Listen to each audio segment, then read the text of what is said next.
ഇനിയും ഉയരേണ്ടതുണ്ട് എന്നുള്ള ഒരു ഡിമാൻഡ് അവരുടെ ഭാഗത്തുണ്ട്. അതിൽ ന്യായവുമാണ്. കാരണം കുറേ കൂടി ഡിമാൻഡ് ഉയരണം. ഇപ്പോൾ 1000 രൂപ വീണ്ടും സർക്കാർ കൂട്ടിക്കൊടുത്തു, ക്രമാനുഗതമായി കൂടുന്നുണ്ട്. പക്ഷെ കുറേ കൂടി അത് മെച്ചപ്പെട്ട ഒരു സേവന വേതന വ്യവസ്ഥയിലേക്ക് അവർ വരേണ്ടതുണ്ട്. കാരണം 10-50 വർഷമായി വന്നൊരു പ്രസ്ഥാനമാണ്. അത് കേവലം ഒരു സ്കീമിനപ്പുറം മാറി നിൽക്കുകയാണ്. നമ്മുടെ വിഷയം അതല്ല.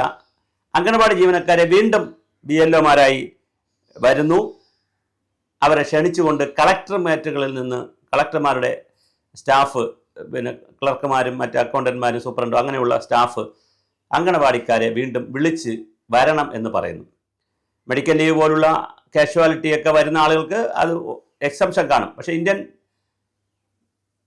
നമ്മുടെ ഇലക്ഷൻ കമ്മീഷൻ്റെ നിയമം അനുസരിച്ച് ആരോഗ്യമുള്ള മറ്റസൗകര്യങ്ങളില്ലാത്ത ഏതൊരു ഇന്ത്യൻ പൗരനും സർക്കാർ സർവീസ് സംവിധാനത്തിലുണ്ടെങ്കിൽ അവർ ഇലക്ഷൻ ഡ്യൂട്ടി ചെയ്യാൻ ബാധ്യസ്ഥരാണ്. അതുകൊണ്ട് ചെയ്യാൻ പറ്റില്ല എന്ന് അവർക്ക് എഴുതി കൊടുക്കാൻ പറ്റില്ല. കാരണം അത് പിന്നെ കേസ്, അറസ്റ്റ്, ജയിലിൽ വരെ പോകുന്ന അവസ്ഥ ഉണ്ടാവാം. കാരണം അത്രയ്ക്ക് കർശനമാണ് ഇലക്ഷൻ കമ്മീഷൻ. കാരണം ഡ്യൂട്ടി ചെയ്യണം എന്നൊരു നിയമമാണുള്ളത്. പക്ഷെ അങ്ങനെയൊന്നും ആ എക്സ്ട്രീമിലേക്കൊന്നും ആരും പോകാറില്ല. മെഡിക്കൽ സർട്ടിഫിക്കറ്റ് കൊടുത്ത് ഒഴിവാകേണ്ടവർ ഒഴിവാകാറുണ്ട്. പക്ഷേ മെഡിക്കൽ സർട്ടിഫിക്കറ്റും ജെനുവിൻ അല്ലെങ്കിൽ പിന്നെ അത് ആരെങ്കിലും പരാതിയൊക്കെപ്പെട്ട പ്രശ്നമാകാറുമുണ്ട്. അങ്ങനെ പല കേസുകളും വന്നിട്ടുണ്ട്. എന്തായാലും BLOമാരായി അവരെ തിരിച്ച് നിയമിക്കാൻ തീരുമാനിച്ചിരിക്കുകയാണ്. കരാർ അധ്യാപകരായിട്ടുള്ളവരെയും പരിഗണിക്കുകയാണ്.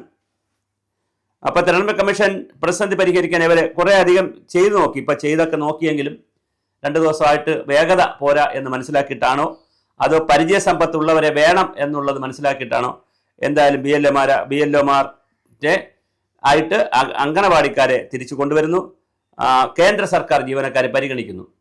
ഇപ്പോഴും കേരളത്തിൽ ഇതെല്ലാം പറയുമ്പോഴും കേരളത്തിൽ ജഗപുകയായി തന്നെയാണ് SIR പോകുന്നത്. ഓൺലൈനായില്ല. ഓൺലൈനിലേക്ക് അപേക്ഷ സമർപ്പിക്കാനുള്ള അവസരമുണ്ട്. പക്ഷേ ഓൺലൈൻ ഇതുവരെ ഓപ്പൺ ആയിട്ടില്ല. അതുപോലെ തന്നെ പഴയ പട്ടിക പരിശോധിക്കുന്നതിൻ്റെ പ്രശ്നങ്ങളുണ്ട്. 2002 SIR പട്ടിക പരിശോധിച്ച് അന്ന് സ്വന്തം പേരോ ബന്ധുക്കളുടെ പേരോ ഉണ്ടായിരുന്നുവെന്ന് അറിയണമെങ്കിൽ പാർട്ടി സീരിയൽ നമ്പറും ബൂത്തും വ്യക്തമായി അറിയണമെന്ന് വോട്ടർമാർക്ക് പ്രയാസമാണ്. അപ്പോൾ 2002 വോട്ടേഴ്സ് ലിസ്റ്റിൽ പേരുണ്ടോ, തൻ്റെ പേരുണ്ടോ, ബന്ധുക്കളുടെ പേരുണ്ടോ എങ്കിൽ പിന്നെ അത് ബൂത്ത് ഏതാണ്, പാർട്ടി ഏതാണ്, നമ്പർ ഏതാണ്, ഇതൊക്കെ അറിഞ്ഞാൽ മാത്രമേ ചെയ്യാൻ പറ്റുള്ളൂ. അപ്പോൾ ജില്ല, നിയമസഭ,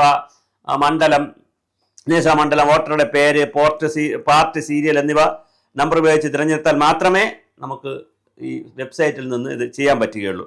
അപ്പോൾ അങ്ങനെ കുറച്ചൊരു സാങ്കേതിക മാറ്റത്തിൽ കുരുങ്ങി നടക്കുകയാണ് ഈ SIR.